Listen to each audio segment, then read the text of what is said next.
It's been over a decade since that fateful day, October 30th, 2012, where George Lucas signed on the bottom line to sell Lucasfilm to Disney for over $4 billion, with Bob Iger sitting there smiling. And ever since that day, there have been people that have been very outspoken and critical of the way that Disney has handled Star Wars, including Kathleen Kennedy, president of Lucasfilm. Yet some of the people, regardless of all the flops and disasters and backlash that we've seen, there's one group of people who, for the most part, haven't been very critical of Disney Star Wars, and that, of course, is the mainstream media. They are the ones who, at each and every opportunity, defend Disney. They're the ones that try to gaslight people that criticism must just equal bigotry. They're the ones that try to lie to you about ratings, even though it's crystal clear that things are total catastrophic failures. Well, now, if you judge the headline, the top story on The Hollywood Reporter right now, you might be thinking to yourself, finally, the media has caught up to fans 12 years later. You can see this. Is Disney bad at Star Wars? An analysis. You can see Gary from Nerdrotic with a simple yes. There's a lot of people replying to The Hollywood Reporter. Yes, of course. How did it take you so long to realize this? Interestingly enough, and as I said, it is the top story on The Hollywood Reporter. When you actually read through this thing in its entirety, the funny thing is, even with all the failures and missteps we've seen, The Hollywood Reporter's conclusion is, no, Disney's not bad at Star Wars. What a fucking joke. Is Disney bad at Star Wars? An analysis. High budget, scrap projects, fan backlash. It's been 12 years since Disney bought Star Wars, and its galaxy far, far away arguably has too many broken toys. There's an exchange in Star Wars The Force Awakens when Rey and Finn are fleeing from stormtroopers, searching for a way to escape. Rey spots the legendary Millennium Falcon, declares it looks like garbage, and then quickly reconsiders. The garbage will do. Increasingly, I hate that Hollywood Reporter does that, increasingly, that's the attitude some fans have about Disney's Star Wars programming. Quote, look, we all know it isn't fantastic anymore, but Star Wars is still Star Wars, and therefore, it will do. Unfortunately, that is the attitude that a lot of Disney Star Wars fans have. It doesn't matter how bad a project is, how miserably bad the project is, how much it destroys lore or completely breaks characters. They say, hey, what, you don't want them to make Star Wars? At least we have more Star Wars. That shouldn't be the way that people think about it. If something is bad and people are just increasingly shitting down your throats, you should want the shit to stop, even if that means you don't get any more Star Wars. Because with each and every entry in the Disney Star Wars franchise, they continue to do damage to this IP and the legacy and the brand. To be fair, Disney Star Wars shows and movies remain far from space junk. Their titles typically get glowing reviews from critics. Yeah, that's very valuable, isn't it? And generate box office returns and streaming ratings that other studios would envy, though at a high cost. Yeah, it's all about this context. And let's be frank, we haven't seen a theatrical entry for Star Wars in 5 years since Rise of Skywalker, which barely cracked $1 billion.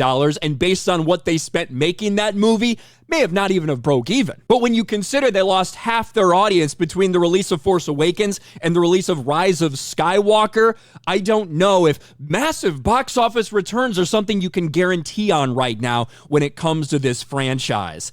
And this article kind of takes you in an overview of what's happened with movies, some of the things that have been announced and then canceled, some of the high-profile failures that they've had in the movies, but also when it comes to streaming. And they even finally admit that some people didn't like Season 3 of Mandalorian. Yes, Season 3 of Mandalorian was dog shit, got a ton of backlash, and had a significant decrease in the ratings department. And of course, they're forced to acknowledge some of the other Disney Plus Star Wars shows, whether it's Book of Boba Fett or Obi-Wan, things like that had seasons and then didn't get a carry-on, didn't get a follow-on, didn't get a Season 2, didn't get a next part of the story, as well as mentioning Andor and Ahsoka, which are both getting Season 2s.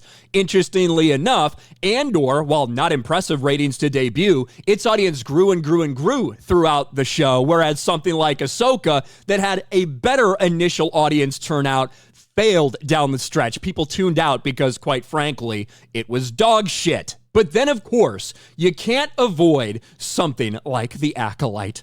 The Acolyte from creator Leslie Headland. This series was set 100 years before Phantom Menace, had the franchise's most diverse cast, along with several female leads. The New York Times revealed the 8-episode series cost $180 million. That's great the New York Times revealed that based on a statement from Leslie Headland, but financial documents actually show they spent over $230 million on it just through September of 2023, which really means, in all likelihood, with additional VFX and editing and all the stuff that went into it, probably the cost is well over $250 million being conservative. So just a little correction for you there, Hollywood Reporter. The Acolyte received largely positive critic reviews and sparked a raging culture war battle that once again exposed the ugly side of online fandom. The Acolyte's backlash and criticism is difficult to parse, as many fans detail their creative objections to the show's storytelling and its bold take on Jedi lore. Quote, just because we didn't like this doesn't mean we're racist, basically. Some other Acolyte bashers were, well, clearly racist. And they have to acknowledge the failure of The Acolyte when it does come to ratings and its subsequent cancellation. And they do mention this several times, including in a section about Kathleen Kennedy.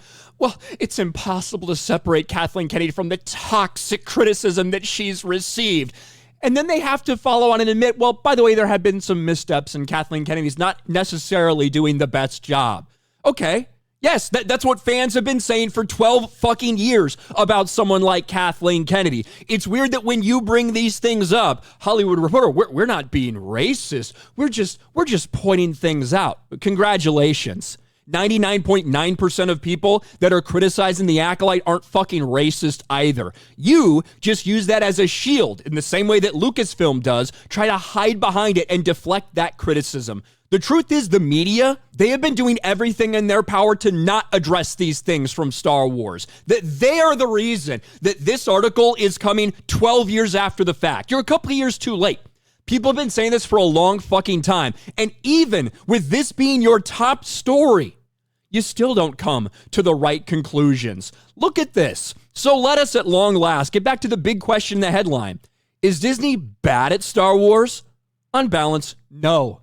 That's their conclusion, that Disney's not bad at Star Wars. Now, they do earlier in this article bring up something that I talk about a lot. We do see the missteps and the failures when it comes to these Disney Plus streaming projects, the things, the directors that get fired, all this shit. At the end of the day, one of the biggest values to owning Lucasfilm is the merchandising rights for Star Wars, period. That is a big, big thing. And that's something that's why Disney, no matter how bad it gets for Star Wars, they're never going to fucking sell it, because just the rights to the merchandising and the original movies, all that stuff, that has a lot of tangible value, at least until they do even more irreparable damage to this brand. Disney gave Star Wars fans what they wanted for decades. A lot more Star Wars. Some Star Wars fans like myself, ones who can actually read, we had a lot of Star Wars stories. We had a lot of great Star Wars stories. Not all of them were bangers. Some of them were missteps, but we had a lot of great Star Wars content through the years. If you're a Star Wars fan, maybe you could have recognized that and not been asking for dog shit shoveled down your throat from different visionary filmmakers. And some of it has been terrific. A dormant franchise that once followed a single dynastic storyline has exploded into a more diverse galaxy of characters and stories. Even the off-the-line sequels has sequences within each film that are inarguably stunning. So even though the sequel trilogy left a bad taste in everyone's mouth, people don't want to step back into those characters, they don't want nothing to do with it. There's a couple scenes that are really good. So Disney's not bad at Star Wars. Here's another question. Could Disney be better at Star Wars? Clearly, yes. And this is where they actually do some criticism of Lucasfilm and of Disney Star Wars. But they also, in the same breath, say, making Star Wars is way harder than something like Marvel. Kevin Feige has it way easier over at Marvel than Kathleen Kennedy has at Lucasfilm. Still trying to cover for these people. The mainstream entertainment journalists have been defending Kathleen Kennedy and Lucasfilm and Leslie Headland at every single mistake that they've made. They have been the main defense force for years. Now they're well behind the curve, finally trying to acknowledge some problems with it, but still coming to the wrong fucking conclusions. The media truly is the enemy of the people. What do you guys think about this? Let me know in the comments section below. Smash a like button, subscribe to the channel, ring the bell for notifications, share this video out there, and I'll talk to you later.